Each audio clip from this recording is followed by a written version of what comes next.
You are addicted to the beginning. You love the rush of the first day. You buy the new gear. You set up the new workspace. You announce your new identity to the world. For a week, you feel like a god. You feel the potential of who you could become. But then the novelty fades. The adrenaline wears off. The work becomes repetitive. It becomes boring. The results do not come as fast as your ego demands. So you quit. You tell yourself this method was not for you. You find a new shiny object and you start the cycle again. You are not building a life. You are digging 1,000 shallow holes and wondering why you never find water. You are a collector of starts. You have a graveyard of unfinished projects and abandoned ambitions behind you. The problem is not your talent. The problem is not your potential.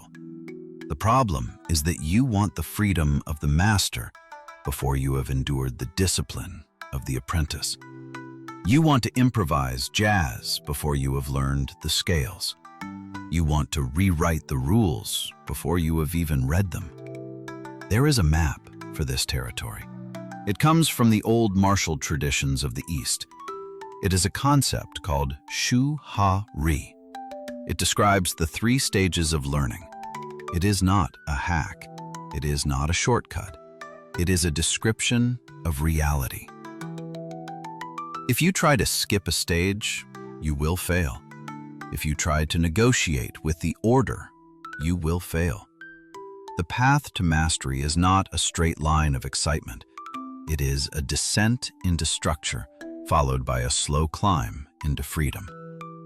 The first stage is Shu. This translates to protect or obey. This is the stage where you are a soldier, not a general. In the dojo, the student in the Shu stage does not ask questions. He does not suggest improvements. He copies the master exactly. If the master says to sweep the floor from left to right, the student sweeps from left to right. He does not argue that right to left is more efficient. He surrenders his ego to the form. This is where you fail. Your modern mind hates submission. You think you are too smart to copy. You think you are unique. You watch a workout plan and immediately try to change it. You read a business strategy and immediately try to tweak it.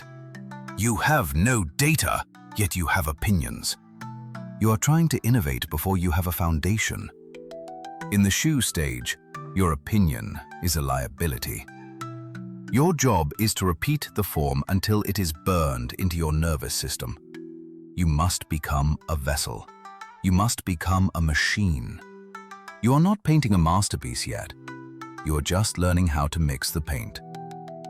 The second stage is Ha. This translates to detach or digress. This stage only comes after you have mastered the form. It comes after the boredom has washed away your impatience. In Ha, you begin to understand the principles behind the rules. You start to see why the master sweeps from left to right. You begin to test the boundaries.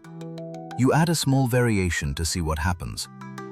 You break the form intentionally, not out of ignorance, but out of curiosity. Most men never reach this stage because they die of boredom in the first one. They cannot handle the repetition. They mistake the silence of the grind for a lack of progress. But if you survive the repetition, you earn the right to question. In the Ha stage, you are no longer just copying. You are analyzing. You are taking the system apart to see how the gears turn. You keep what works for your specific physiology and temperament, and you discard what does not. But you can only discard it because you have actually held it. You cannot drop a weight you never picked up. The final stage is Ri. This translates to leave or transcend. This is true mastery. In this stage, you no longer think about the rules. The form has disappeared.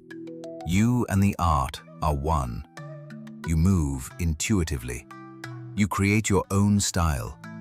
You are no longer playing the music is playing through you. This is the state of flow that everyone chases. This is the freedom you wanted on day one. But you cannot buy your way into Re. You cannot hack your way there. The only way out is through. The master looks free, but his freedom is built on a foundation of thousands of hours of rigid discipline. He earned his improvisation. You are trying to steal it. When you try to be unique without being disciplined, you look foolish. You are a chaotic mess. You are a sword without a handle. You need to apply this to your life immediately. You need to stop jumping from ship to ship. Pick one craft. Pick one skill. It could be a physical discipline, a business model, or a creative pursuit. Commit to it for 90 days, not 3 days, not a week. 90 days is the minimum price of admission to see if you are actually capable. For the first 30 days, you are in shoe. Find a proven protocol. Find a mentor or a system that has results. Copy it exactly. Do not change a single variable. If the protocol says to wake up at 5, you wake up at 5. If it says to eat rice, you eat rice. Do not optimize it.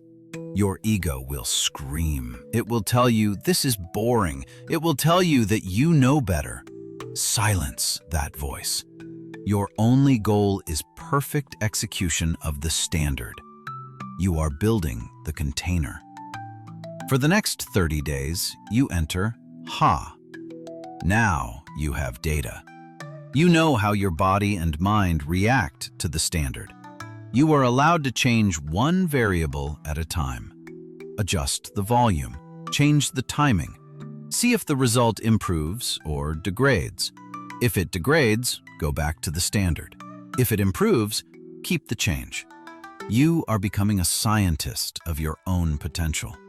You are learning the difference between a rule that is universal and a rule that is flexible. For the final 30 days, you approach Re. You begin to synthesize your own code.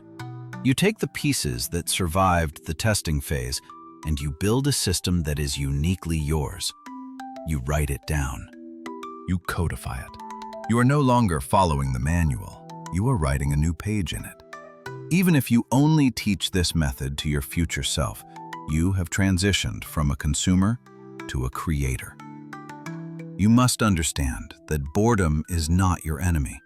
Boredom is the gatekeeper. The universe uses boredom to filter out the people who do not really want it. When the excitement fades, that is not a sign to quit. That is a sign that the real work has begun. The amateur seeks entertainment. The professional seeks the result. The amateur needs to feel inspired to work. The professional works because that is what the protocol demands. There is a dangerous myth that discipline kills creativity. You believe that if you follow a rigid structure, you will become a robot. The opposite is true. Structure creates the safety required for creativity to exist. A river without banks is just a puddle. It has no direction. It has no force. By building the banks of discipline, you give your energy a direction. You create a current. You become powerful. Look at the men you admire. Look at the men who have built empires or mastered their bodies. They did not get there by reinventing the wheel every Tuesday. They found a wheel and they pushed it. They pushed it when it was heavy. They pushed it when it was raining. They pushed it when no one was watching. They mastered the basics so thoroughly that the basics became effortless. That is when the magic happens. You are standing at a crossroads. You can continue to be the man who starts, the man who is full of potential but void of results, the man who talks about what he is going to do. Or you can become the man who finishes, the man who submits to the process, the man who respects the order of things. Stop looking for the secret technique. The secret is that there is no secret. There is only the form, the understanding, and the transcendence. There is only Shu, Ha, and Ri. You are not a master yet. Stop acting like one. Put your head down, sweep the floor, learn the steps, earn your freedom. The world is filled with noise. It is filled with people screaming for attention, trying to prove how special they are. Be the quiet one in the corner who is sharpening his blade. Let them have the applause of the start. You will have the silence of the victory. The only question is, do you have the humility to be a beginner again, so that you can finally become a king